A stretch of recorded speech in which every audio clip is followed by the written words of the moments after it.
Hello student, आप देख रहे हैं YouTube channel epsilon study point. तो इस चैनल में कॉम्प्लेक्स एनालिसिस में आज एक बहुत इम्पोर्टेंट टॉपिक स्टार्ट करने वाले हैं स्टूडेंट, पावर सीरीज।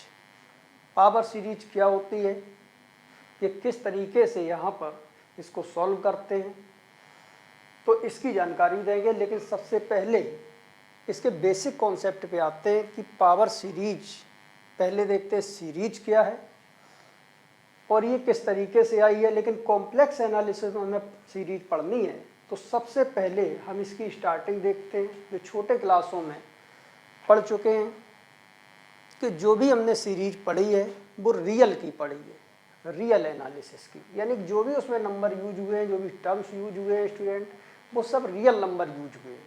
लेकिन कॉम्प्लेक्स एनालिसिस में जो हम नंबर यूज करेंगे वो कॉम्प्लेक्स नंबर होंगे, यानी कि हर रियल नंबर कॉम्प्लेक्स होता है। कॉम्प्लेक्स वाले सेट में जितने भी रियल नंबर होते हैं वो कॉम्प्लेक्स वाले सेट में आते हैं, और भी कई तरीके के नंबर कॉम्प्लेक्स वाले सेट में ऐड होकर के आते हैं, यानी कि रियल पार्ट भी होता है उसमें, इमेजिनरी भी होता है। यानी जितनी सीरीजें हमने पढ़ी हैं वो सभी की सभी सीरीजें यहाँ पर उसमें एडजस्ट हो जाएगी। लेकिन यहाँ पर बात करते हैं सबसे पहले रियल नंबर की सीरीज पर। तो स्टूडेंट, रियल नंबर की सीरीज स्टार्ट करने से पहले हम देखते हैं कि ये सीरीज आई कैसे। ये सीरीज आई है सीक्वेंस से। तो स्टूडेंट, सीक्वेंस क्या है, सबसे पहले यहाँ पर बात करते हैं। तो सीक्वेंस एक फंक्शन है स्टूडेंट, उसकी जो डोमेन होती है वो नेचुरल नंबर होती है, और इसकी जो रेंज होती है वो रियल नंबर वाले सेट में होती है। पूरा रियल नंबर भी आ सकता है, और जो भी नंबर आएंगे वो रियल नंबर वाले सेट में होंगे, यानी कि रेंज जो होगी वो रियल वाले सेट में होगी, और जो इसकी डोमेन होगी वो नेचुरल नंबर वाला सेट होगा। यानी जैसे हम यहाँ पर एक एग्जाम्पल लिखते हैं कि यहाँ पर लिखते हैं F N equal to N upon N plus one. तो स्टूडेंट, यहाँ पर जो हम वैल्यू रखेंगे वो हम नेचुरल नंबर वाले सेट की रखेंगे, यानी नेचुरल नंबर वाले सेट की रखेंगे, यानी कि हमें रखना पड़ेगा कैपिटल एन की वैल्यू 1 2 3 4, इस तरीके से ये वैल्यू रखेंगे। और स्टूडेंट, जो इसके आंसर आएंगे, इसकी जो रेंज आएगी वो रेंज लिखते हैं। तो रेंज जो इसकी आएगी स्टूडेंट यहाँ पर, यानी कि यहाँ पर लिखते हैं रेंज।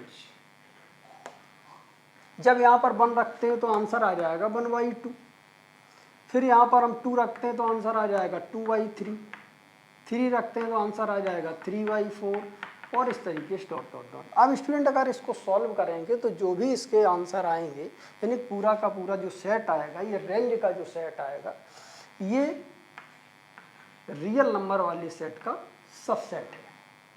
तो यानी कि हम ये कह सकते हैं इसकी जो डोमेन है वो तो नेचुरल नंबर है, लेकिन जो इसकी रेंज मिली वो टोटल के टोटल रियल नंबर वाले सेट में आएगी। यानी इसको हम सॉल्व करेंगे तो आंसर 0.5 आएगा, इसको सॉल्व करेंगे 1 पॉइंट समथिंग, इसको सॉल्व करेंगे फिर तो कहने 0.5, इसका 0.6 0.7 के लगभग, इस तरीके से जो भी आंसर आएंगे वो रियल नंबर वाले सेट में आएंगे। तो स्टूडेंट, ये होती है सीक्वेंस। कोई भी हम सीक्वेंस लिख सकते हैं, बहुत सारी हैं, 1/n भी लिख सकते हैं, यहाँ पर n भी लिख सकते हैं, कोई भी नंबर है यहाँ पर अगर हम रखेंगे तो n की वैल्यू 1 2 3, इसमें भी रखेंगे 1 2 3। तो जो यहाँ पर सेट में जो वैल्यू रखी जाएंगी वो नेचुरल नंबर वाले सेट की रखी जाएंगी।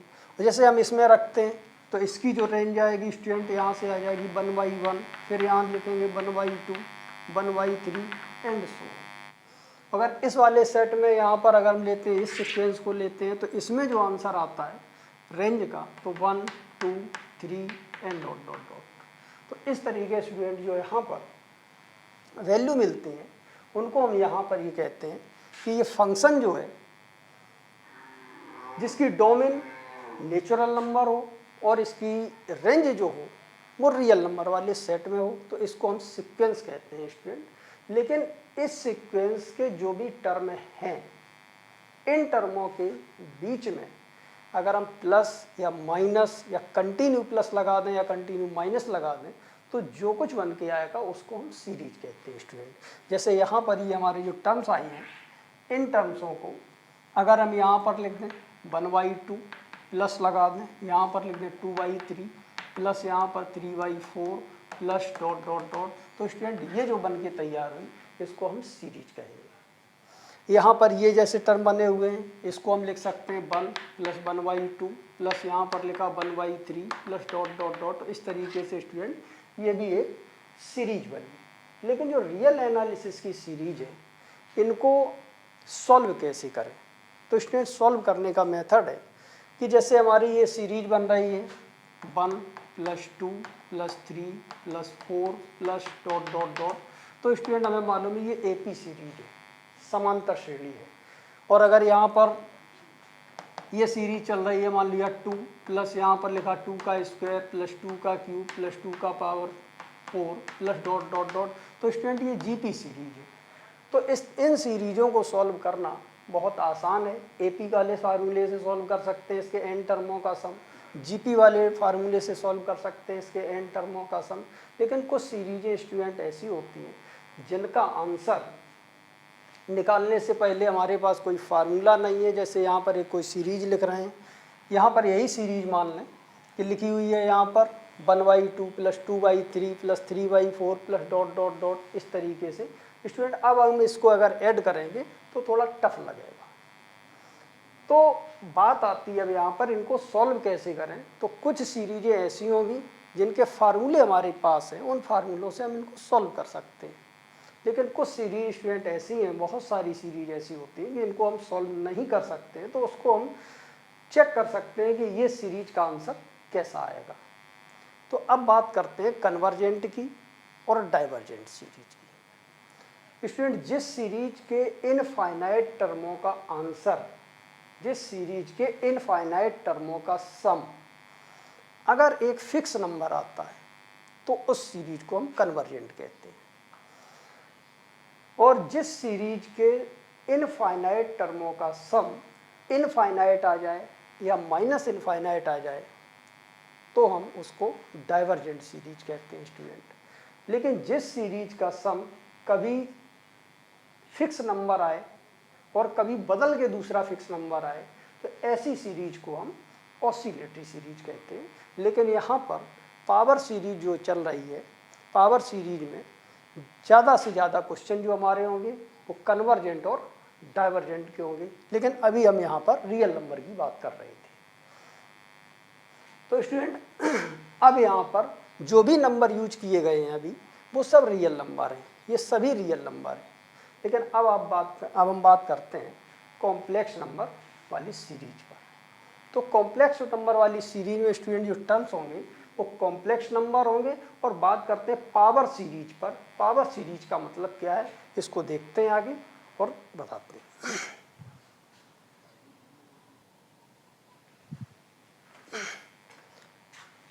तो स्टूडेंट अब बात करते हैं यहाँ पर पावर सीरीज की, कॉम्प्लेक्स नंबर में पावर सीरीज। तो सभी स्टूडेंट इस वीडियो को शेयर कर दें और सब्सक्राइब कर दें ताकि हमारे आने वाले हर वीडियो की नोटिफिकेशन सभी स्टूडेंटों को मिल सके। और हमारे पुराने वीडियोज़ देखने के लिए आप प्लेलिस्ट में जाकर के देख सकते हैं। किसी वीडियो को कहीं पर भी, किसी स्टूडेंट को कहीं पर भी कोई प्रॉब्लम है तो आप कमेंट बॉक्स में जाकर के कमेंट करके अपनी प्रॉब्लम को सॉल्व कर सकते हैं। तो यहाँ पर पावर सीरीज सबसे पहले देखते हैं। यहाँ पर power series,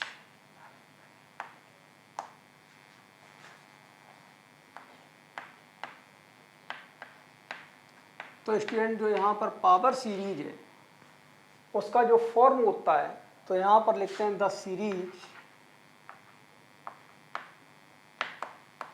of the form, the series of the form an into Z minus Z not का होल पावर n। ये फॉर्म है स्टूडेंट कॉम्प्लेक्स वाली सीरीज का, पावर सीरीज का। और यहाँ पर जो n की वैल्यू है वो 0 से स्टार्ट होती है स्टूडेंट और इनफाइनाइट तक चलती है। तो लिखा है the series of the form an into Z minus Z not का power n is called power series.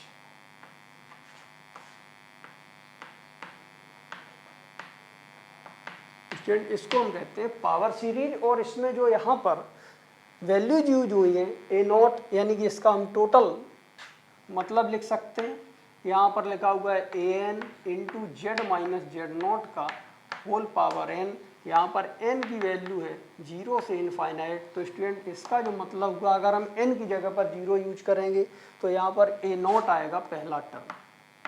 यहाँ पर 0 यूज करेंगे तो किसी नंबर पर 0 पावर उसकी वैल्यू 1 होगी।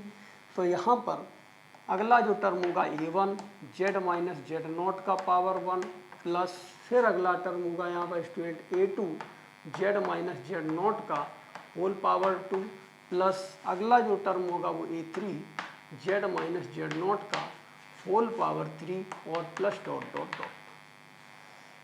इसमें ये जो कांस्टेंट लगे हुए हैं a not a1 a2 a3 and so on, इनको हम कहते हैं कॉम्प्लेक्स कांस्टेंट। और स्टूडेंट यहाँ पर जो जेड माइनस जेड नॉट ये जो नंबर लिखा हुआ है ये भी कॉम्प्लेक्स कांस्टेंट है। ये एक फिक्स नंबर करके रख दिया जाता है। जैसे यहाँ पर फिक्स नंबर क्या है, जैसे जेड नॉट की वैल्यू यहाँ पर हम 2 लिख सकते हैं, ये भी कॉम्प्लेक्स वाले सेट में आता है। 2i लिख सकते हैं, ये भी कॉम्प्लेक्स वाले सेट में आता है। 2i + 3 भी लिख सकते हैं, और ये कॉम्प्लेक्स नंबर है रियल, और ये भी रियल, लेकिन यहाँ पर आयोटा का इंटू कर दें तो स्टूडेंट पूरा नंबर जो मिलता है ये कॉम्प्लेक्स मिलता है। तो यहाँ पर ये जो नंबर है एक फिक्स नंबर है, ऐसे भी टाइप का हो सकता है, 3 भी हो सकता है, 3 हटा दें 2i भी हो सकता है, और पूरा नंबर भी हो सकता है। तो ये फिक्स नंबर है, इसको हम कहते हैं कॉम्प्लेक्स कांस्टेंट। और स्टूडेंट यहाँ पर a0 a1 a2 a3 ये भी यूज हुए हैं, इनको भी हम कहते हैं कॉम्प्लेक्स कांस्टेंट। तो यहाँ लिखते हैं वेयर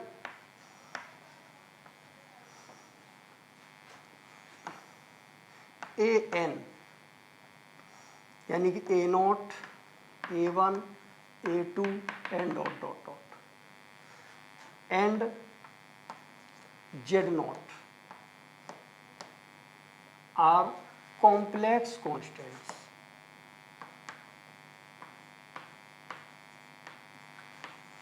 तो स्टूडेंट यहाँ पर ये कॉम्प्लेक्स कांस्टेंट्स हैं, लेकिन यहाँ पर जो नंबर ये यूज हुआ है यहाँ पर z, ये वेरिएबल नंबर है। वेरिएबल उस नंबर को कहते हैं जिस नंबर की वैल्यू ना रखी जाए, लेकिन ये कॉम्प्लेक्स नंबर है।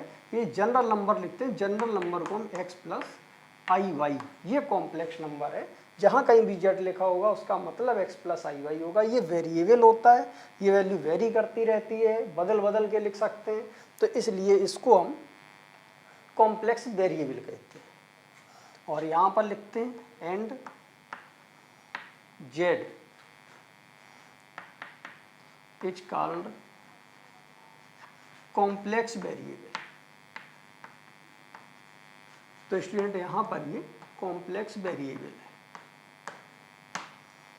लेकिन स्टूडेंट अब हमारे पास जो ज़्यादातर क्वेश्चन लगाए गए हैं वो यहाँ पर एक z0 जो नंबर लिया गया है इसको फिक्स करके अगर हम 0 कर दें, यानी z0 = 0, और 0 जो हमारा है ये भी रियल नंबर है, क्योंकि 0 रियल नंबर वाले सेट में आता है, और हर रियल नंबर कॉम्प्लेक्स नंबर होता है। तो यानी कि z0 जो लिखा हुआ है अगर हम 0 लिख दें तो ये भी कॉम्प्लेक्स नंबर वाले सेट में आता है। तो यानी कि इस नंबर को 0 करने के बाद जो सीरीज बनेगी वो an × z का पावर n बनेगी। और ज़्यादातर क्वेश्चन या ज़्यादातर हमारी प्रॉब्लम जो सॉल्व होंगी वो इसी फार्मूले से सॉल्व होगी। तो सबसे पहले हम इसी टाइप की सीरीज पर डिस्कस करेंगे, और इसके बाद स्टूडेंट पूरा डिस्कशन करने के बाद, क्वेश्चन लगाने के बाद फिर हम इस सीरीज पर भी आगे बात करेंगे।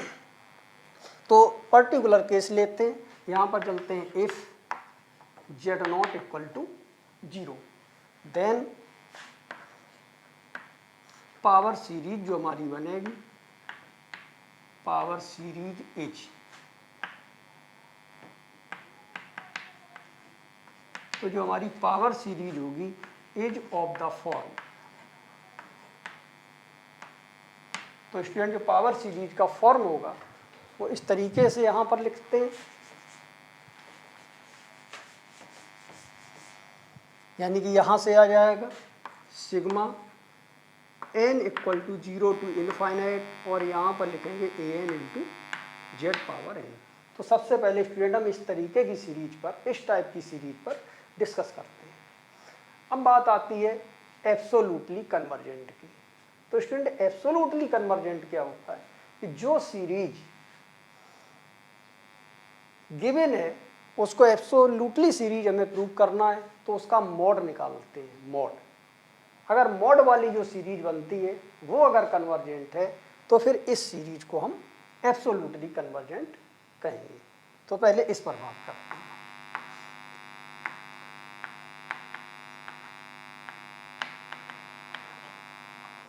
Absolutely convergent,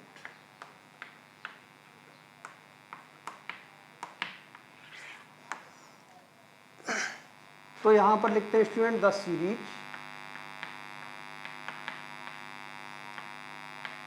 an into Z power n। Student limit यहां पर लगाएं या ना लगाएं, हमेशा लिमिट 0 से इनफाइनाइट मानी जाती है। कभी कभी यहाँ पर 1 लिखा रहेगा, कभी 2 लिखा रहेगा, यानी कभी हम 2 से स्टार्ट करेंगे, कभी 1 से स्टार्ट करेंगे। तो स्टूडेंट सीरीज की कन्वर्जेंस पर कोई भी इफेक्ट नहीं पड़ता है। अगर सीरीज हमारी कन्वर्जेंट है तो उसमें अगर हम कोई भी फाइनाइट टर्म जोड़ दें, 1 टर्म जोड़ दें या 2 जोड़ दें या 10 जोड़ दें या 1000 टर्म जोड़ दें, लेकिन जो भी आंसर इस सीरीज का आएगा उसमें कुछ फाइनाइट टर्मों को जोड़ने पर भी वो सीरीज पर कोई इफेक्ट नहीं पड़ेगा। अगर वो कन्वर्जेंट है तो कन्वर्जेंट ही रहेगी। मान लिया इस सीरीज का आंसर 10 आता है सॉल्व करके, क्योंकि 0 से इनफाइनाइट टर्म सॉल्व किए और पूरी सीरीज का आंसर 10 आया। अगर उसमें हम 10 टर्म और जोड़ देते हैं तो 10 टर्मों का आंसर मान लिया 5 आया और इसका आंसर 20 आ रहा था, तो 20 और 5 मिला करके आंसर हुआ 25। तो फिक्स आंसर आया और फिक्स में हमने फिर 5 ऐड कर दिया तो 25 हो गया, यानी कि आंसर पर फाइनाइट था तो फाइनाइट ही रहा। तो इसलिए कन्वर्जेंट है तो कन्वर्जेंट रहेगा। 1000 टर्म जोड़ दें और 1000 टर्म भी हमारा फाइनाइट है, यानी फाइनाइट कोई भी टर्म जोड़ दें तो जो सीरीज होगी वो भी वही रहेगी, कन्वर्जेंट। अगर किसी सीरीज, मान लिया ये सीरीज डाइवर्जेंट है, इसका आंसर आ रहा है प्लस का इनफाइनाइट, और उसने फाइनाइट 5 टर्म और जोड़ दिए, 5 टर्म जोड़ने से उसका आंसर 25 मान लिया बढ़ गया, तो इनफाइनाइट में 25 को ऐड कर देंगे तब भी स्टूडेंट उस सीरीज का आंसर इनफाइनाइट रहेगा। यानी कन्वर्जेंट सीरीज हो या डाइवर्जेंट सीरीज हो, उसमें कुछ फाइनाइट नंबर और टर्म जोड़ने से उस सीरीज की कन्वर्जेंस पर कोई भी इफेक्ट नहीं पड़ता है। तो इसलिए यहाँ पर लिमिट चाहे 1 से स्टार्ट हो, चाहे 2 से स्टार्ट हो और चाहे 0 से स्टार्ट हो। तो स्टूडेंट यहाँ पर एब्सोल्युटली कन्वर्जेंट की बात कर रहे थे, तो यहाँ पर लिखते हैं the series an z power n is said to be absolutely convergent।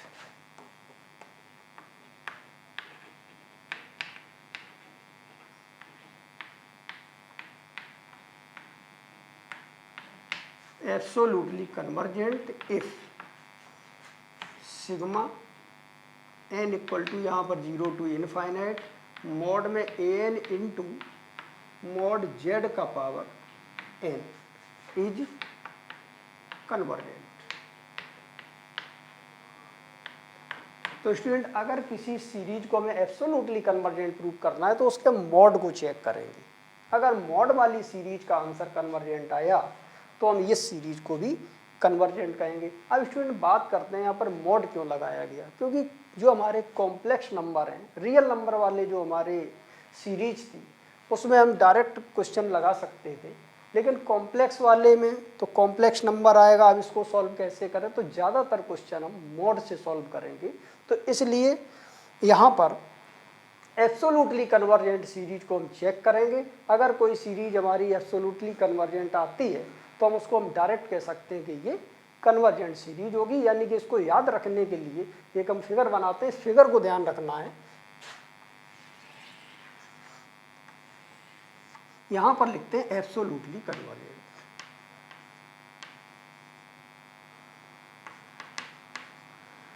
Absolutely, और ये है कन्वर्जेंट। तो स्टूडेंट जो सीरीज एब्सोल्युटली कन्वर्जेंट होगी, मान लिया यहाँ पर कोई पॉइंट है z, इस पॉइंट को रखने से हमारी जो सीरीज बनी, यानी कि यहाँ पर जो सीरीज है z0 की जगह 0 रख देंगे तो z बनेगा। z की वैल्यू यहाँ पर हमने उठा करके रख दी, तो जो सीरीज हमारी बनी चेक कर ली, एब्सोल्युटली कन्वर्जेंट है, वो कन्वर्जेंस के अंदर आ रही है ब्रैकेट में, तो हम कहेंगे ये कन्वर्जेंट भी होगी। लेकिन कोई सीरीज अगर कन्वर्जेंट है तो हम ये नहीं कह सकते वो एब्सोल्युटली होगी। मान लिया पॉइंट हमारा यहाँ पर है और इस सीरीज को हमने इस पॉइंट को उठा करके इसमें रखा और सॉल्व की, तो सीरीज हमारी कन्वर्जेंट आई, लेकिन हम उसको ये नहीं कह सकते कि एब्सोल्युटली कन्वर्जेंट होगी, क्योंकि इसके ये बाहर है। तो जो इसके अंदर पॉइंट आएगा, अगर वो एब्सोल्युटली कन्वर्जेंट सीरीज को बताता है, तो ये सीरीज पूरी हम डायरेक्ट कह सकते हैं कि एब्सोल्युटली कन्वर्जेंट होगी। एब्सोल्युटली कन्वर्जेंट है तो कन्वर्जेंट होगी, लेकिन अगर कन्वर्जेंट है तो हम डायरेक्ट नहीं कहेंगे कि एब्सोल्युटली कन्वर्जेंट होगी है। तो स्टूडेंट इस फिगर को यहाँ पर याद रखेंगे और इससे हम क्वेश्चन आगे की तरफ लगाएंगे। तो अब यहाँ पर एब्सोल्युटली कन्वर्जेंट के बाद आती है इसकी रेडियस कैसे निकालें, किसी सीरीज की रेडियस। रेडियस का मतलब है कि हम जानकारी कर लेंगे कि कितने से पार्ट में कितना पार्ट ऐसा है कि ये सीरीज कन्वर्जेंट बनाएगा और कितना पार्ट ऐसा है कि ये सीरीज डाइवर्जेंट बनाएगा। तो इसमें जरूरत पड़ती है हमको रेडियस ऑफ कन्वर्जेंस की। तो सबसे पहले अब यहाँ पर रेडियस ऑफ कन्वर्जेंस निकालते हैं।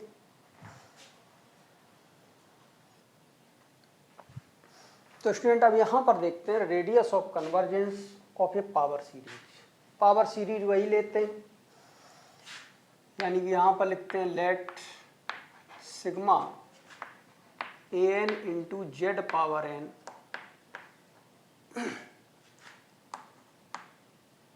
B a series.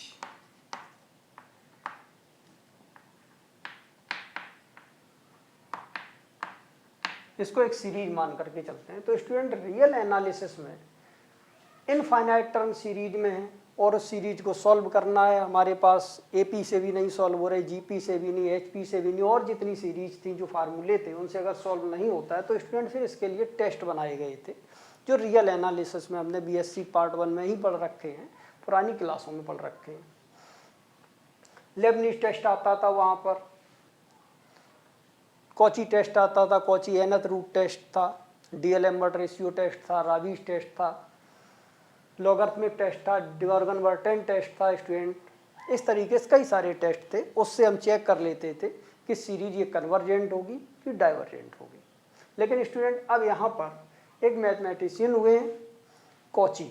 कॉची ने रियल में भी बहुत बड़ा काम किया है और रिसर्च की है, और कॉम्प्लेक्स एनालिसिस में भी इन्होंने वर्किंग की है। तो उन्होंने एक रिजल्ट निकाला है, उस रिजल्ट को हम देखते हैं। इन्होंने ये बताया था कि कोई सीरीज हो, कोई भी सीरीज हो और वो इस फॉर्म की हो, तो वो सीरीज कन्वर्जेंट होगी। तो उन्होंने एक फार्मूला दिया था, उस फार्मूले को यहाँ पर नोट करते हैं। तो यानी कि यहाँ पर लिखते हैं by Cauchy nth root test.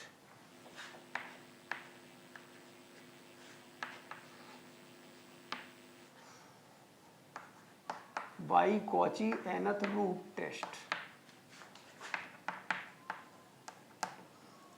Sigma. तो इन्होंने इस सीरीज को पूरे को एक साथ एक टर्म मान करके, nth टर्म मान करके वर्किंग की है। तो यानी कि यहाँ पर हम लिख लेते हैं, यहाँ पर लेट un इक्वल टू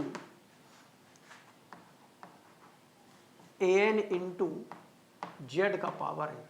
तो उन्होंने ये बताया है by Cauchy nth root test the series sigma un is convergent। कोई भी सीरीज हो तो ये कन्वर्जेंट तभी होगी इफ, इन्होंने फार्मूला दिया है limit n tend to infinite, और यहाँ पर कॉम्प्लेक्स के लिए मॉड लगाया है, मॉड un का पावर 1/n लेस देन 1। और ये कहा अगर इसका आंसर 1 से कम आता है तो ये सीरीज कन्वर्जेंट होगी। तो स्टूडेंट यहाँ पर जो un है ये सिग्मा के बाद पूरा लिखा हुआ है an into Z power n।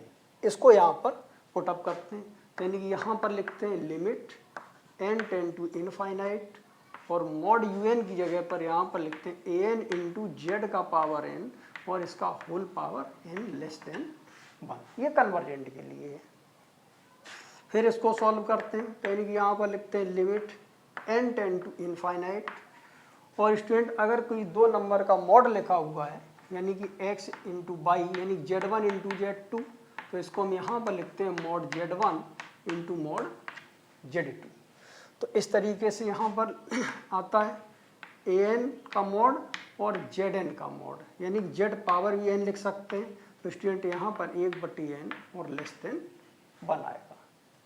अब स्टूडेंट यहाँ पर देखते हैं limit n tend to infinite, n से n यहाँ पर कैंसिल होगा और यहाँ पर लिखेंगे, एक बार लिख देते हैं an इंटू यहाँ पर लिखा मॉड z का पावर n और इंटू इसका होल पावर n यहाँ पर करेंगे और इसका होल पावर n यहाँ पर करेंगे और इसका आंसर लेस देन 1 आएगा।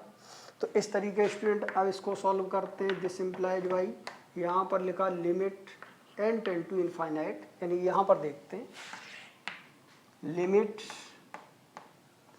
n टेंड टू इनफाइनाइट और यहाँ पर मिलता है an का मॉड an का पावर 1/n, यानी कि यहाँ पर आता है मॉड an का whole power 1/n into mod of z less than 1। और स्टूडेंट यहाँ से ये जो इतना नंबर है इसकी कोई वैल्यू आएगी, तो इसकी वैल्यू को हमने r मान लिया, लेट r। तो यानी कि यहाँ पर लिखते हैं let limit n tend to infinite और यहाँ पर मॉड ऑफ an का होल पावर 1/n। तो स्टूडेंट इसकी वैल्यू को हम एक फिक्स नंबर मानते हैं, जो भी आंसर आ जाए, मान लिया ये r है और इसमें पुटअप करते हैं स्टूडेंट। तो यानी कि ये आंसर यहाँ से मिलता है कि r into mod of z less than 1, यानी कि इसको यहाँ पर सॉल्व करते हैं। तो यानी कि यहाँ से आता है mod of z less then 1/r, या स्टूडेंट यहाँ पर इसको हम 1/r लिख देते हैं तो थोड़ा सिंपल हो जाएगा, यानी कि यहाँ पर लिखा 1/r, तो यानी कि ये आंसर आ जाएगा r। यानी कि ये सीरीज जो हमारी है ये कन्वर्जेंट तभी होगी जो mod z less than r को सेटिस्फाइड करेगी। इसका मतलब क्या है स्टूडेंट, इसका मतलब है यहाँ पर कॉमा लगाने के बाद लिख दे रहे हैं 1/r इक्वल टू, यहाँ पर लिखते हैं limit n tend to infinite और यहाँ पर आया मॉड ऑफ an का होल पावर 1/n, यानी कि mod z less than r। इसका मतलब ये है स्टूडेंट कि z लेस देन r ये एक सर्किल की इक्वेशन है, लेकिन सर्किल की रेडियस जो r है उसके अंदर के जितने भी पॉइंट हैं, अगर कोई भी पॉइंट लिया जाए तो उस पॉइंट में ये सीरीज कन्वर्जेंट होगी। मतलब देखते हैं कि इस सर्किल का जो सेंटर है वो 0 है, यानी कि सर्किल की इक्वेशन पढ़ी है हमने कॉम्प्लेक्स एनालिसिस में स्टूडेंट, वो होती है z माइनस जेड नोट का whole power z minus z naught का मॉड इक्वल टू r, यानी कि सेंटर इसका जेड नोट है, इसी सर्किल का सेंटर, और रेडियस r है, इसको मिलाकर के सर्किल बना, ये सर्किल की इक्वेशन है। लेकिन स्टूडेंट यहाँ पर लेस देन अगर r लिख दें तो इसका मतलब है कि इस सर्किल के अंदर के सभी पॉइंटों की बात कर रहे हैं, और इक्वल टू r है तो सर्किल की बाउंड्री की बात कर रहे हैं। तो अभी यहाँ पर लेस देन लिखा हुआ है स्टूडेंट, तो हम सर्किल के अंदर की बात कर रहे हैं, तो ये पॉइंट सभी यहाँ पर मिले। इसका मतलब ये है कि इस सर्किल के अंदर कोई भी हम पॉइंट ले लें, अगर इस पॉइंट को लेते हैं उठा करके यहाँ पर इस सीरीज में रखते हैं स्टूडेंट, यहाँ पर रख दिया और सीरीज को हमने सॉल्व कर दिया।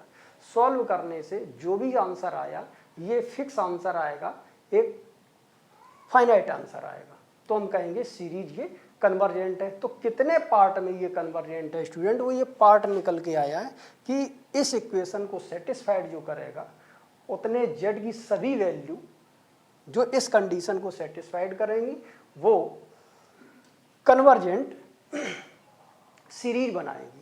यानी कि यहाँ पर ये जो रीजन बना, यहाँ पर इसकी रेडियस जो है ये r है, लेकिन इसमें सेंटर 0 है, तो सेंटर को हम यहाँ पर 0 कर दे रहे हैं और रेडियस r है। तो यानी कि अब जितने भी पॉइंट मिले इन पॉइंटों को यहाँ पर रख दें इस सीरीज में, यानी पहला ये पॉइंट उठा करके रखें इस सीरीज में और सॉल्व करें तो सीरीज कन्वर्जेंट आएगी। इस पॉइंट को उठा करके अगर हम रख दें फिर सॉल्व करें तो भी कन्वर्जेंट आएगी। इसको यहाँ पर रख दें पॉइंट में जेड की जगह पर और सॉल्व करें तो भी सीरीज कन्वर्जेंट आएगी। तो इसकी जो डोमेन बनी वो ये डोमेन का फार्मूला आ गया। अब स्टूडेंट ज़्यादातर क्वेश्चन जो आता है वो रेडियस ऑफ कन्वर्जेंस से आता है कि रेडियस बताओ कि जिसमें ये सीरीज कन्वर्जेंट हो। तो यहाँ पर एक तो ये फार्मूला निकल के आया है और इसके एक फार्मूला और है, उस फार्मूले से भी क्वेश्चन लगाएंगे। अब हम देखते हैं किस फार्मूले से कौन सा क्वेश्चन लगेगा। पहले फार्मूले लिखते हैं फिर उसकी हम ट्रिक बताते हैं कैसे क्वेश्चन को सॉल्व करना है।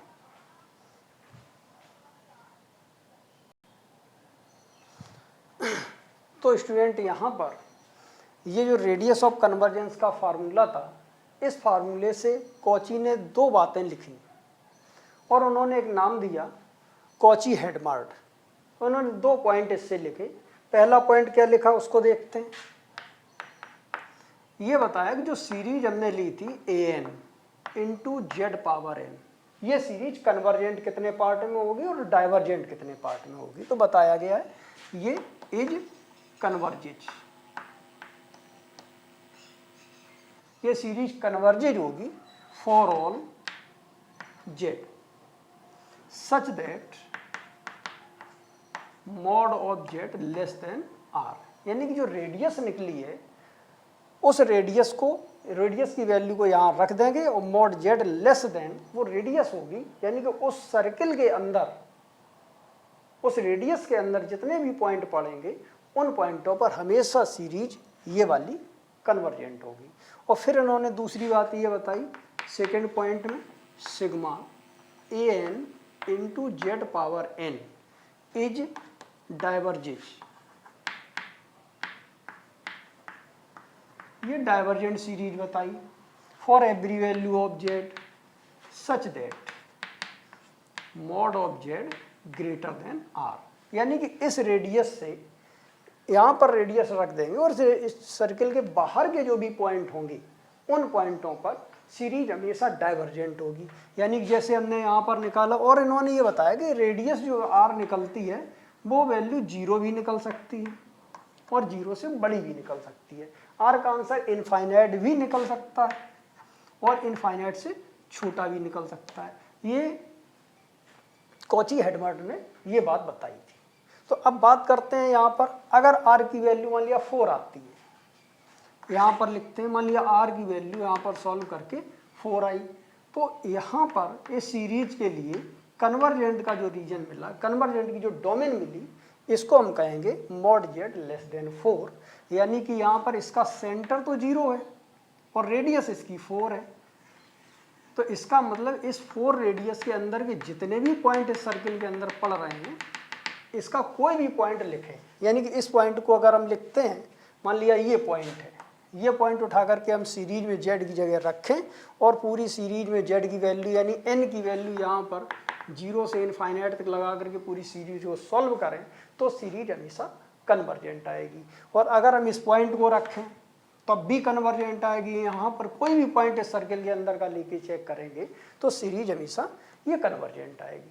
और अगर हम इस पॉइंट को लेते हैं तो हम देखते हैं कि ये सर्किल के बाहर का पॉइंट है।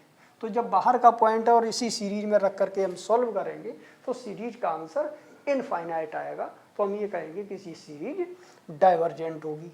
तो बात यहाँ पर 2 बताई। अब बात आती है यहाँ पर अगर आर की वैल्यू 0 आती है स्टूडेंट, और इसमें एक बात और बताई यहाँ पर कि इसको हम कहते क्या है, इसको कहते क्या है, z minus mod z less than r को हम कहते हैं डोमेन ऑफ कन्वर्जेंस। तो स्टूडेंट इसको जो है हम डोमेन ऑफ कन्वर्जेंस भी कहते हैं, डोमेन ऑफ कन्वर्जेंस। और इसको स्टूडेंट इसका एक दूसरा भी नाम है सर्किल ऑफ कन्वर्जेंस, और करके हम इसको यहां पर लिख सकते हैं सर्किल ऑफ कन्वर्जेंस।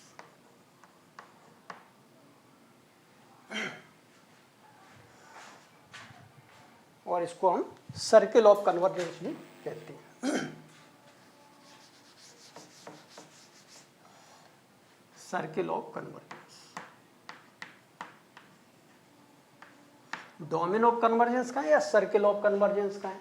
तो स्टूडेंट यहाँ पर अगर आर की वैल्यू मान लिया 0 आती है, आर की वैल्यू 0 आती है, तो यहाँ पर हम देखते हैं, यानी कि यहाँ पर लिखा हुआ है मॉड ऑफ जेड, यहाँ पर आर लेस देन आर, यानी जो ये सर्किल बना हुआ था, इस सर्किल पर अगर आर की वैल्यू हमारी अभी 4 हम चेक कर रहे थे, तो इसका मतलब ये है कि कन्वर्जेंट और डाइवर्जेंट जो बताया है, तो ये बताया कि यहाँ पर अंदर वाले पॉइंटों पर कन्वर्जेंट होगा, बाहर वाले पॉइंटों पर डाइवर्जेंट होगा, लेकिन ये बाउंड्री वाले पॉइंट पर कोई बात नहीं की गई है स्टूडेंट अभी। तो इसलिए यहाँ पर अभी बाउंड्री छूटी हुई है, आगे हम बाउंड्री वाले पॉइंटों पर भी चर्चा करेंगे। अभी केवल बाउंड्री के अंदर वाले पॉइंट पर और बाउंड्री के बाहर वाले पॉइंट पर बात की गई है। अंदर वाले पॉइंट लेंगे सीरीज कन्वर्जेंट आएगी, और बाहर वाले पॉइंट लेंगे तो सीरीज डाइवर्जेंट आएगी स्टूडेंट। लेकिन अगर हमारी रेडियस 0 आती है, तो इसका मतलब ये आर जो था 4 था, अब यहाँ पर 0 आ गया, यानी केवल एक ही पॉइंट बचा रहेगा, वो भी सेंटर जेड इक्वल टू 0। तो यानी कि अगर यहाँ पर हमारी वैल्यू 0 आती है, जेड की जगह 0, तो केवल एक ही पॉइंट स्टूडेंट मिलता है जेड बराबर 0। तो यानी कि इस सीरीज में अगर हम जेड की जगह 0 रख देंगे, तो स्टूडेंट इस सीरीज में जो पहला टर्म आया था उसका नाम था A0 plus A1 plus A2, यानी कुल मिलाकर के यहाँ पर जब हम रखेंगे, जब जेड ही 0 हो जाएगा स्टूडेंट, तो पूरी सीरीज का आंसर एक फिक्स क्वांटिटी निकलेगी। यानी कि यहाँ पर जेड की जगह 0 इसमें लिख देंगे, यानी A1 जेड आया प्लस A2 जेड स्क्वायर आया plus A3 Z power 3 plus dot dot dot. और स्टूडेंट जब जेड की जगह 0 लिखेंगे तो हर टर्म यहाँ पर 0 मिल जाएगा। तो इसलिए इस पूरी सीरीज का आंसर 0, केवल ये वाला टर्म बचेगा स्टूडेंट, तो ये फिक्स टर्म है, तो इसलिए सीरीज हमेशा कन्वर्जेंट होगी। तो अगर आर की वैल्यू 0 आती है तो हमेशा सीरीज कन्वर्जेंट होगी आर इक्वल टू 0 के लिए। रेडियस अगर 0 है तो सीरीज कन्वर्जेंट होगी। और अगर आर की वैल्यू इनफाइनाइट आती है student, r equal to infinite, तो इसका मतलब है सीरीज कन्वर्जेंट कितने पार्ट में होगी। तो यहाँ पर अगर आर की वैल्यू इनफाइनाइट रखते हैं स्टूडेंट, तो इसका मतलब ये होगा mod z less then infinite. इसका मतलब है कि इनफाइनाइट रेडियस ले लें, यानी कि यहाँ पर सेंटर को 0 रखें और रेडियस स्टूडेंट इनफाइनाइट ले लें, यानी कि होल प्लेन जेड की सभी वैल्यू के लिए सीरीज हमेशा कन्वर्जेंट होगी अगर रेडियस आर की वैल्यू इनफाइनाइट निकलती है तो इसमें डाइवर्जेंट का कोई केस नहीं रहेगा। यानी कि पूरे आर की वैल्यू इनफाइनाइट निकली है, इसका मतलब है कि आर इनफाइनाइट रखने पर mod z less then infinite, यानी कि अब जेड सेंटर मान करके यहाँ पर कितनी भी बड़ी रेडियस ले लें, कोई भी पॉइंट होगा, यानी एवरी प्लेन आर की वैल्यू यानी कि जेड की वैल्यू हर कॉम्प्लेक्स नंबर के लिए कन्वर्जेंट होगी। और अगर आर की वैल्यू यहाँ पर 4 आती है तो इसका मतलब है कि रेडियस 4 के अंदर वाले पॉइंटों पर कन्वर्जेंट, बाहर वाले पॉइंटों पर डाइवर्जेंट होती है स्टूडेंट। तो यहाँ पर ये मेन पॉइंट थे।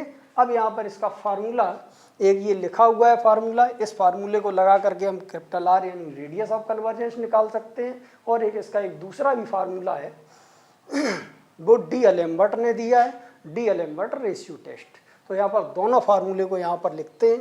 पहला फार्मूला यही है 1/r इक्वल टू, यहाँ पर लिखा है limit n tend to infinite, और यहाँ पर लिखा है मॉड ऑफ an का होल पावर 1/n।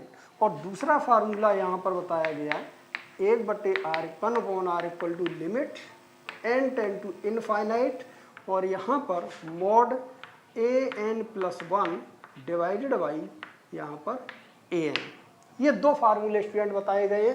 अब ये वाला फार्मूला कब लगाएंगे और ये वाला फार्मूला कब लगाएंगे, तो स्टूडेंट इसकी बात करते हैं। यहाँ पर जब हमारी जो सीरीज है, इस टाइप की सीरीज को पहले सॉल्व करने का मेथड बताते हैं।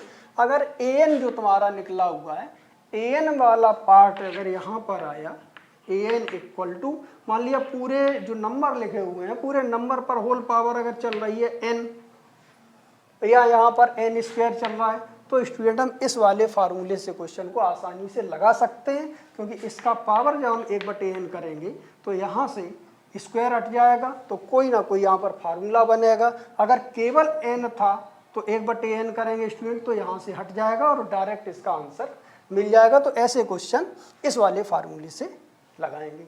लेकिन जिस फार्मूले में, जिस क्वेश्चन में फैक्टोरियल लगा है, यानी कि an की वैल्यू यहाँ पर आती है, मान लिया factorial n divided by n का पावर n, तो स्टूडेंट इस टाइप के क्वेश्चन अगर हम यहाँ पर इस वाले फार्मूले से लगाएंगे, 1/n इसकी पावर करेंगे तो यहाँ से तो ये n कटेगा, लेकिन इस पर 1/n आएगा तो ये फैक्टोरियल प्रॉब्लम करेगा। तो जिस क्वेश्चन में अगर फैक्टोरियल लगा है स्टूडेंट, वो क्वेश्चन हम ज़्यादा से ज़्यादा इस मेथड से लगाएंगे, और कई क्वेश्चन ऐसे होंगे वो दोनों मेथड से लग जाएंगे। तो यहाँ पर क्वेश्चन आएंगे, वहाँ पर प्रैक्टिस करेंगे स्टूडेंट। तो इस तरीके से ये इस सीरीज को डिफाइन किया गया है। अब यहाँ पर थोड़ा आगे भी वर्किंग कर रहे हैं, देख रहे हैं आगे। और अब स्टूडेंट यहाँ पर कुछ हम फार्मूले भी नोट कर रहे हैं। इन फार्मूलों को यूज करके क्वेश्चन थोड़ा आसान हो जाएगा। तो यहाँ पर सबसे पहले एक फार्मूला है, अगर कहीं पर लिखा हुआ है limit n tend to infinite और यहाँ पर लिखा है n पावर 1/n, तो स्टूडेंट इसका डायरेक्ट आंसर हम 1 लिखेंगे। और अगर कहीं पर भी सेकंड फार्मूला यहाँ पर अगर लिखते हैं limit n tend to infinite और स्टूडेंट यहाँ पर 1/n में अगर लिखा हुआ है n पावर 1/n, तो स्टूडेंट इसका भी आंसर हम 1 लिखेंगे। और अगर यहाँ पर फार्मूला नंबर 3 है, इसमें यहाँ पर लिखते हैं limit n tend to infinite 1 plus हो या माइनस हो, कोई भी नंबर हो सकता है। चलो यहाँ पर x लिख देते हैं, 1 प्लस माइनस x अपॉन, यहाँ पर लिखा हुआ है n, इसका होल पावर n, यानी कि n की लिमिट लगी हो इनफाइनाइट, n स्टूडेंट यहाँ पर हो और n ही नंबर यहाँ पर हो, तो इसका आंसर डायरेक्ट आता है e पावर। अगर प्लस होगा तो प्लस का साइन लगाएंगे, अगर माइनस होगा तो फिर हम माइनस का साइन लगाएंगे, और इसका आंसर आता है x। और इसी तरीके से यहाँ पर फोर्थ नंबर लिखते हैं limit n tend to infinite और यहाँ पर 1 प्लस या माइनस x अपॉन n का whole power n plus alpha या माइनस अल्फ़ा। कहने का मतलब है कि n की लिमिट लगू इनफाइनाइट, n की लिमिट इनफाइनाइट हो स्टूडेंट, और यहाँ पर भी n हो, यहाँ पर भी n हो, लेकिन यहाँ पर प्लस या माइनस के बाद कोई भी n का नंबर ना हो। कोई भी कांस्टेंट हो सकता है, 4 हो सकता है, 11 हो सकता है, 1000 हो सकता है, कुछ भी। तो इसके आंसर पर कोई भी इफेक्ट नहीं पड़ेगा। इसका आंसर आता है e power plus minus x। और स्टूडेंट यहाँ पर 5 नंबर फार्मूला यहाँ पर है कि limit n tend to infinite और अगर 1 plus minus x upon n लिखा हुआ है, पावर पे स्टूडेंट यहाँ पर n का कोई नंबर नहीं है, तो फिर इसका हम direct answer 1 plus minus x upon n की जगह इनफाइनाइट रख करके आंसर आता है 1 प्लस माइनस 0, यानी कि आंसर 1। इन फार्मूलों का यूज करके क्वेश्चन थोड़ा आसान किया जा सकता है और बहुत सिंपल क्वेश्चन है। अब हम कुछ क्वेश्चन भी लेके चलते हैं और आगे देखते हैं। और स्टूडेंट कुछ हमारे पास ये क्वेश्चंस हैं, इन क्वेश्चन को लेके चलते हैं। लिखा हुआ है find the radius of convergence for each of the following series. तो फर्स्ट पॉइंट लिखा हुआ है sigma z power n divide by n का पावर n। सेकंड लिखा है log n का whole power n into Z power n, 4 plus 3i का whole power n z power n। और चौथा लिखा हुआ है n power z power n divide by factorial n। तो इनको यहाँ पर सॉल्व करना है स्टूडेंट। सबसे पहले यहाँ पर सॉल्यूशन लिखते हैं और इसका हम फर्स्ट पार्ट यहाँ पर देखते हैं। जो सीरीज होगी यहाँ पर स्टूडेंट, उसको हम यहाँ पर लिखते हैं an into Z power n, इससे कंपेयर कराएंगे। और यहाँ पर लिखा हुआ है Z power n upon n का पावर n। तो स्टूडेंट यहाँ पर लिमिट नहीं दी गई है। अगर हम लिमिट यहाँ पर 0 से लिखना चाहें तो वैलिड नहीं है, क्योंकि यहाँ पर लिखा है 0 पावर 0। तो ये 0 पावर 0 जो बना हुआ है स्टूडेंट, ये इनडिटरमिनेट फॉर्म आता है, तो इसलिए इसकी वैल्यू यहाँ पर अनक्लियर्ड है, हम नहीं कर सकते हैं। तो इसलिए यहाँ पर n की जो लिमिट होगी वो 1 से स्टार्ट होगी। नहीं गिवन है तो फिर ऐसे ही, और अगर यहाँ पर गिवन है तो फिर 1 से ही दी जाएगी। तो यहाँ पर स्टूडेंट ये लिखा हुआ है, कंपेयर करते हैं। तो यानी कि यहाँ पर लिखा है an equal to 1 upon n power n। और स्टूडेंट दो फार्मूले बताए। एक फार्मूला यहाँ पर बताया है कि limit A 1/r equal to लिखा है limit n tend to infinite mod of a n का पावर 1/n, और एक दूसरा फार्मूला बताया है 1/r इक्वल टू यहाँ पर limit n tend to infinite mod a n plus 1 divided by a n. ये दो फार्मूले बताए स्टूडेंट। तो यहाँ पर देख रहे हैं कि n का पावर 1/n का पावर n है। तो हमने बताया था ये वाला फार्मूला बहुत आसानी से काम कर जाएगा।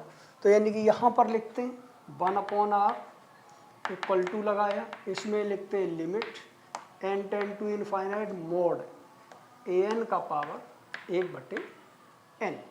तो स्टूडेंट यहाँ से निकल के आ जाएगा limit n tend to infinite, और यहाँ पर ए एन की जगह पर लिखते हैं 1/n का पावर n, इसका होल पावर n। तो स्टूडेंट यहाँ पर हम देख रहे हैं कि मॉड जो है या तो कॉम्प्लेक्स नंबर हो तो काम करेगा, या नेगेटिव हो तो पॉजिटिव बनाएगा। यानी कि यहाँ पर अगर यहाँ 2 + 3i लिखा हुआ है स्टूडेंट, तो फिर मॉड का मतलब है अंडर रियल का स्क्वायर 4 आएगा और i के कोफिशिएंट का स्क्वायर तो 9 आएगा। लेकिन अगर यहाँ पर मॉड में नेगेटिव नंबर लिखा हुआ है, मान लिया -2, तो इसको प्लस बना देगा। लेकिन अगर स्टूडेंट यहाँ पर मॉड में +2 लिखा है तो मॉड का कोई भी मतलब नहीं है, यानी पॉजिटिव नंबर हो तो कोई मतलब नहीं। तो n की वैल्यू 1 से स्टार्ट है, 1 2 3 कुछ भी लिखेंगे, आंसर हमेशा पॉजिटिव आएगा स्टूडेंट। तो इसलिए ये ऑलरेडी पॉजिटिव है तो मॉड की कोई वर्किंग नहीं है यहाँ पर। यानी कि इसको यहाँ पर लिखते हैं limit n tend to infinite 1 का पावर 1/n करेंगे आएगा यहाँ पर, और इसका पावर 1/n करेंगे तो स्टूडेंट n से n कैंसिल होगा, तो यहाँ पर आ जाएगा 1/n। अब n की जगह पर इनफाइनाइट रखते हैं तो 1/इनफाइनाइट, तो यानी कि इस तरीके से 1/r का आंसर आया। यानी r की वैल्यू स्टूडेंट जो आई है वो इनफाइनाइट आई है। यानी कि होल प्लेन z की सभी वैल्यू के लिए कोई भी वैल्यू रखें, जो रीजन होगा इसका हर वैल्यू के लिए कन्वर्जेंट होगा। ये रेडियस आई है r इक्वल टू इनफाइनाइट, यानी कि z कोई भी वैल्यू के लिए अगर हम सीरीज को चेक करेंगे सीरीज हमेशा कन्वर्जेंट आएगी। इसके बाद बात करते हैं सेकेंड पॉइंट की। सेकेंड पॉइंट लिखा हुआ है, यानी कि यहाँ पर लिखा है सिग्मा, इसको कंपेयर करेंगे an into Z power n equal to लगाया, यहाँ पर लिखा सिग्मा और यहाँ पर लिखा हुआ है लॉग ऑफ n का whole power n into Z power n। तो स्टूडेंट यहाँ पर भी अगर हम लिमिट यहाँ सिग्मा पर देखेंगे, गिवन नहीं है तो ठीक है, लेकिन अगर गिवन भी होगी तो यहाँ अगर हम 0 रखते हैं स्टूडेंट तो यहाँ पर log 0 की वैल्यू आती है -इनफाइनाइट। log 0 की वैल्यू होती है -इनफाइनाइट, इसको याद रखेंगे। तो -इनफाइनाइट नंबर मिल गया, और -इनफाइनाइट है तो नॉट डिफाइंड होता है, तो नॉट डिफाइंड है इसका मतलब यहाँ पर 0 से स्टार्ट नहीं होगी, यानी कि n की वैल्यू यहाँ 1 से स्टार्ट होगी। जब हम 1 रखेंगे तो log 1 की वैल्यू आएगी 0। तो इस तरीके से सीरीज आगे चलने लगेगी। तो इसका मतलब है कि अगर लिमिट दी है तो ठीक है, और नहीं दी है तो यहाँ पर जनरल क्वेश्चन लगाएंगे। यानी कि यहाँ पर लिखा है an इक्वल टू कंपेयर करेंगे, तो यानी कि यहाँ से आ जाएगा log ऑफ n, इसका होल पावर n। सॉल्व करते हैं इसे।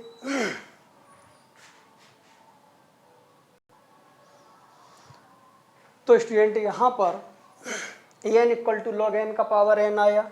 अब यहाँ पर लिखते हैं फार्मूला जो लगाएंगे स्टूडेंट, यहाँ पर भी होल पावर n है, तो इसलिए 1/r इक्वल टू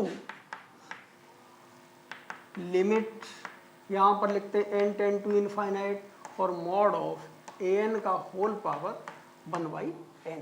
ये वाला फार्मूला लगाएंगे, यानी कि यहाँ से आ जाएगा limit n tend to infinite, और यहाँ पर मॉड ऑफ an की जगह पर स्टूडेंट लिखते हैं यहाँ पर log ऑफ n का होल पावर n, और यहाँ पर 1/n। अगर हम यहाँ पर n की वैल्यू 1 2 3 4 5 रखेंगे स्टूडेंट तो log 1 की वैल्यू 0 होगी, log 2 की वैल्यू यहाँ पर पॉजिटिव आएगी, log 3 भी पॉजिटिव आएगा, यानी ऑलरेडी ये पॉजिटिव है, इसलिए मॉड की कोई वर्किंग नहीं है। तो इस तरीके से यहाँ पर लिख सकते हैं limit n tend to infinite, और स्टूडेंट यहाँ से आ जाएगा log ऑफ n का होल पावर n, और इस तरीके से इसका होल पावर 1/n लिखा स्टूडेंट। अब इस पावर से इस पावर को कैंसिल करेंगे और log n की जगह पर इनफाइनाइट रखेंगे, तो यानी कि यहाँ पर आ जाएगा स्टूडेंट log इनफाइनाइट, और log इनफाइनाइट की वैल्यू होती है इनफाइनाइट। तो इस तरीके से इनफाइनाइट को लिख सकते हैं 1/0, यानी कि 1/r का आंसर 1/0, और सॉल्व करेंगे स्टूडेंट तो r इक्वल टू 0 आएगा। यानी कि जब भी रेडियस 0 आएगी तो स्टूडेंट ये कन्फर्म है मॉड z लेस देन 0, यानी मॉड z इक्वल टू 0। तो सॉल्व करेंगे जब रेडियस 0 होगी स्टूडेंट, इस सर्किल की अगर हम रेडियस 0 कर दें तो इसका मतलब केवल और केवल एक ही पॉइंट मिलेगा, वो भी पॉइंट होगा z इक्वल टू 0। यानी केवल यहाँ पर 0 पॉइंट एक ऐसा मिलेगा जिस पर जो सीरीज है कन्वर्जेंट होगी, केवल 0 पॉइंट, एक ही पॉइंट होगा। ये radius I r equal to 0। इसके बाद अब चलते हैं थर्ड पॉइंट पर।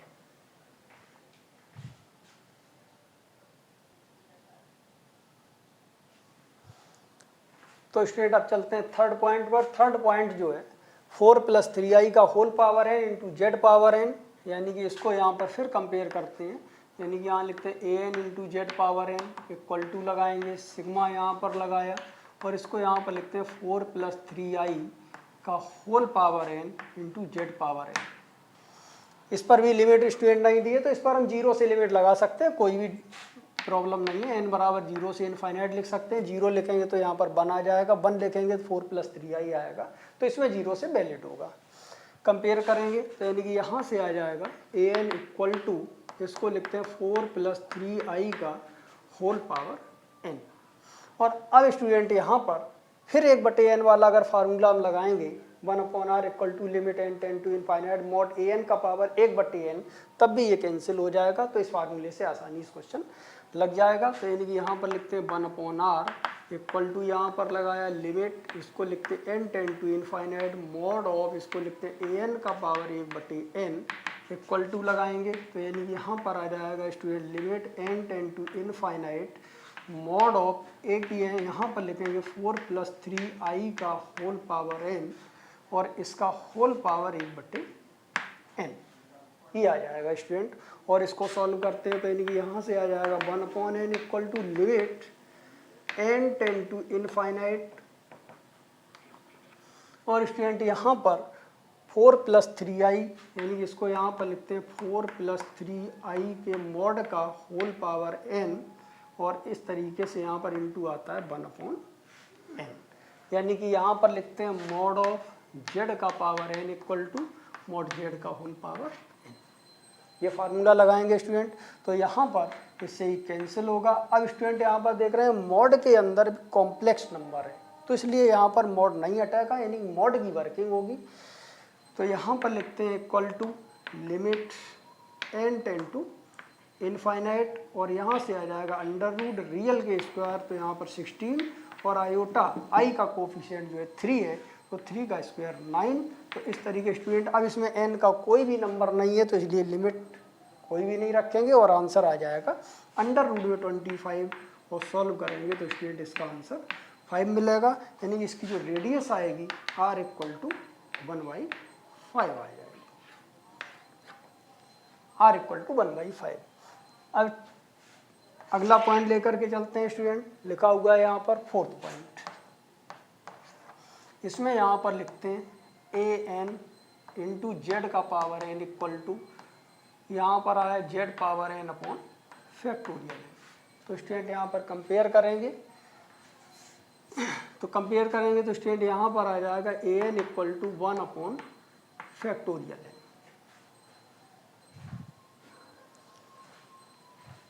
वन अपॉन फैक्टोरियल n आया। तो अब यहाँ पर देखते हैं स्टूडेंट, अगर इसमें 1/r का फार्मूला यहाँ लगाएंगे, limit n tend to infinite mod an का पावर 1/n, तो स्टूडेंट मॉड यहाँ फैक्टोरियल n का पावर 1/n आएगा, जो कि अब इस क्वेश्चन में प्रॉब्लम करेगा। तो जहाँ पर भी फैक्टोरियल आ जाए तो ये वाला फार्मूला ना लगा के an + 1/an वाला फार्मूला लगाएंगे। तो यहाँ पर an + 1 निकालते हैं अब, तो स्टूडेंट यहाँ से आ जाएगा मॉड के अंदर 1/n + 1 का फैक्टोरियल। अब फार्मूला लिखते हैं 1/r का, तो यानी कि यहाँ लिखते हैं 1/r इक्वल टू लिमिट लगाएंगे और n टेन टू इनफाइनाइट लिखेंगे, मॉड के अंदर लिखते हैं स्टूडेंट an + 1/an। तो यहाँ से आ जाएगा 1/r equal to limit n tend to infinite. तो स्टूडेंट अब यहाँ पर देख रहे हैं an+1 और an दोनों नंबर यहाँ पर पॉजिटिव हैं, यानी फैक्टोरियल n की वैल्यू 1 2 3 4 5 अगर यहाँ पर हम रखते हैं स्टूडेंट तो ये भी पॉजिटिव आता है और ये भी, इसलिए मॉड का कोई रोल नहीं होगा। तो an+1 की जगह पर लिखेंगे 1/n+1 का फैक्टोरियल और डिवाइडेड बाई में 1 यहाँ पर लिखते हैं n का फैक्टोरियल। और अब इसको हम सॉल्व करते हैं student.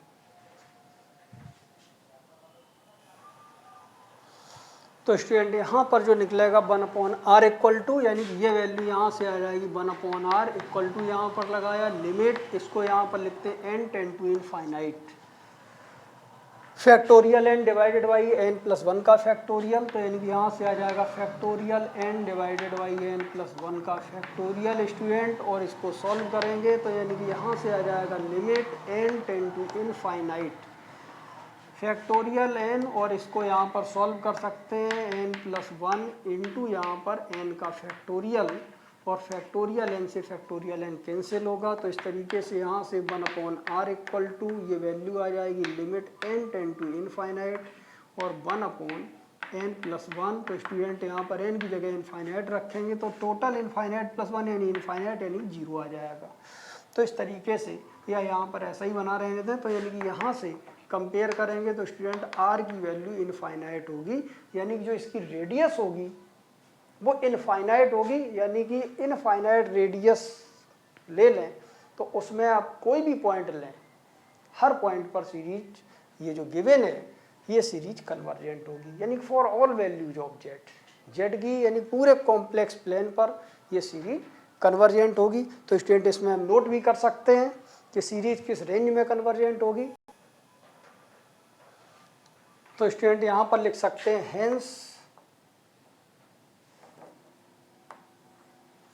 hence the given power series is convergent for all values of z, या हम इसको कह सकते हैं that is its radius of convergence is infinity। तो इसकी रेडियस ऑफ कन्वर्जेंस इन्फिनिटी है, यानी कि पूरे प्लेन पर, कॉम्प्लेक्स प्लेन पर कोई भी जेड की वैल्यू लें, हर वैल्यू पर फंक्शन जो गिवन सीरीज है ये कन्वर्जेंट होगी। तो स्टूडेंट और भी बहुत तरीके की सीरीजें हैं, बहुत तरीके के क्वेश्चन कन्वर्जेंट सीरीज में यानी पावर सीरीज में, कॉम्प्लेक्स वाले में आपको मिलेंगे। तो अगले वीडियो में और कई क्वेश्चंस आप लोगों को इम्पोर्टेंट क्वेश्चन, बहुत इंटरेस्टेड क्वेश्चन होंगे, वो अगले वीडियो में आपको पढ़ने के लिए मिलेंगे। तो आज इस वीडियो में यहीं तक। सभी स्टूडेंट इस वीडियो को शेयर कर दें और सब्सक्राइब कर दें ताकि हमारे आने वाली हर वीडियो की नोटिफिकेशन सभी स्टूडेंटों को मिल सके। आज इस वीडियो में यहीं तक। That's all.